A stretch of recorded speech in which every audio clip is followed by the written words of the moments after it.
If you're in extreme misery and your life is hollow and empty and you're bitter and resentful, it's like, you bringing your best to the table? So these are the first two people that live in the world, right? Because Adam and Eve are made by God. They're in paradise, or were. Cain and Abel are the first two people. So Abel brings his best to the table. So he takes the best animal in his flock, and he takes the best cut and the best part of the cut, and he offers that to God. So he literally brings his best to the table. That's what he sacrifices.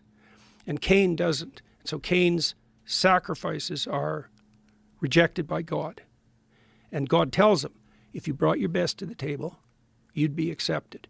And Cain gets bitter and resentful and invites temptation in to possess him.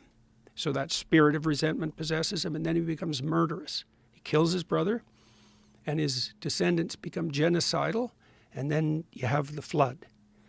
And so that pattern of sacrifice is established right at the beginning of the biblical texts. Abel versus Cain.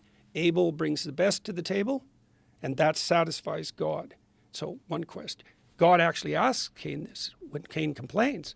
He says, wouldn't you be accepted if you were doing your best?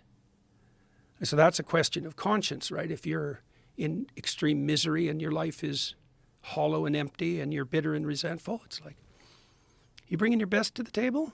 Because the covenant proclaims that if you did, you'd be accepted. So sacrifice becomes the foundation of the state, not power, not hedonism, it's sacrifice.